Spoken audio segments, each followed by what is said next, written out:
Hello. हाँ, नमस्कार दोस्तों। मैं एक बार फिर डॉक्टर शक्ति सिंह आप लोगों के बीच उपस्थित हूँ। डॉक्टर शक्ति सिंह चैनल के माध्यम से डॉक्टर शक्ति सिंह क्लासेस के थ्रू। और मेरा आज का टॉपिक है जो कि बीएड के सेकंड सेमेस्टर से संबंधित एक टॉपिक है। और इस टॉपिक में जो चर्चा मैं करने जा रहा हूँ वो है निर्देशन की प्रकृति की।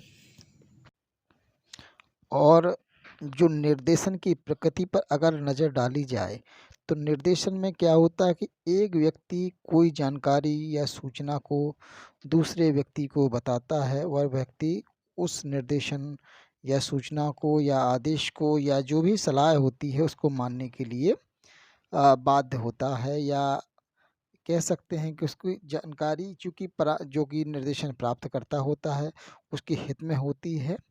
तो आज हम चर्चा करने जा रहे हैं निर्देशन की प्रकृति की। तो निर्देशन की प्रकृति से तात्पर्य है कि जिस प्रकार किसी मानव का नेचर होता है, उसकी प्रकृति होती है, ठीक उसी प्रकार हम कह सकते हैं कि मानव का स्वभाव होता है। उसी प्रकार हर विषय की अपनी नेचर होता है, अपनी प्रकृति होती है। ठीक उसी प्रकार निर्देशन की भी प्रकृति होती है। तो निर्देशन की प्रकृति के संबंध में हम चर्चा करेंगे कि निर्देशन एक सतत प्रक्रिया होती है, अर्थात निर्देशन हमारे जीवन भर चलता रहता है और प्रत्येक जीवन के क्षण में हम कुछ ना कुछ निर्देशन प्राप्त करते रहते हैं।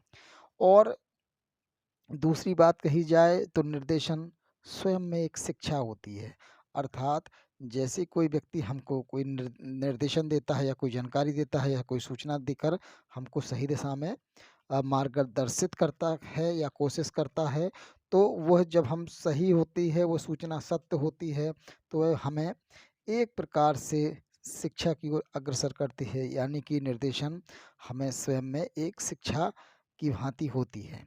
और निर्देशन में एक व्यक्ति द्वारा दूसरे व्यक्ति को एक व्यक्तिगत सहायता प्रदान की जाती है, अर्थात व्यक्तिगत सहायता यानी पर्सनल सहायता भी प्रदान की जाती है। और निर्देशन का क्षेत्र बहुत व्यापक है। निर्देशन में लिंग और आयु के आधार पर कोई भेदभाव नहीं होता है। यह स्त्री हो चाहे पुरुष हो, चाहे किसी भी आयु से संबंधित हो, हर व्यक्ति के सामने कुछ ना कुछ समस्या आती रहती है। और समस्या के समाधान के लिए ना तो हमारे लिंग पर निर्भर करता है, ना और हमारी आयु पर निर्भर करता है। यानी निर्देशन का क्षेत्र बहुत ही व्यापक माना जाता है। और निर्देशन के माध्यम से जो जिसको निर्देशन प्रदान किया जाता है उसमें आत्मनिर्देशन की योग्यता का विकास हो जाता है। जब वह अपने जो उसके जो अधिकारी होते हैं या उसके जो उससे ऊंचे जो अफसर होते हैं या उसको देने वाले जानकार होते हैं, वो उनके माध्यम से जो सूचनाएं प्राप्त करता है, निर्देशन प्राप्त करता है, दिशा निर्देश प्राप्त करता है, उनके माध्यम से उसमें आत्मनिर्देशन यानी स्वयं से ही निर्देशित करने की योग्यता का विकास हो जाता है। वह जीवन भर स्वयं आत्मनिर्देशन होकर काम करने की प्रवृत्ति का डेवलपमेंट भी इसमें हो जाता है। और यह निर्देशन होती है, यह व्यक्ति केंद्रित सेवा है। यानी कि हर व्यक्ति की अलग अलग समस्या होती है और हर व्यक्ति अलग अलग विधाओं का एक्सपर्ट होता है। तो एक्सपर्ट जो पर्सन होता है वह किसी न किसी माध्यम से जो उनका अधीनस्थ होता है उसको वह दिशा निर्देश प्रदान करता रहता है। और इस प्रकार यह व्यक्ति केंद्र सेवा है, अर्थात हर व्यक्ति की समस्या अलग अलग होती है। और अगर निर्देशन की प्रकृति को देखा जाए तो यह प्रशिक्षित कार्य है, अर्थात जो भी निर्देशन प्रदान करता है वह पहले ट्रेनिंग लेता है, अपने आप में स्किलों का डेवलपमेंट करता है, तब वह दूसरे को निर्देशित करने की कोशिश करता है। और निर्देशन थोपा नहीं जाता, अर्थात निर्देशन जो प्राप्त करने वाला व्यक्ति होता है वह निर्देशन को प्राप्त करता है, परामर्श को स्वीकार करता है, परंतु वह जो निर्णय लेता है वह स्वयं निर्णय लेता है। अर्थात उस पर निर्देशन थोपा नहीं जाता है कि आपको कैसे कार्य करना, कैसे कार्य नहीं करना है।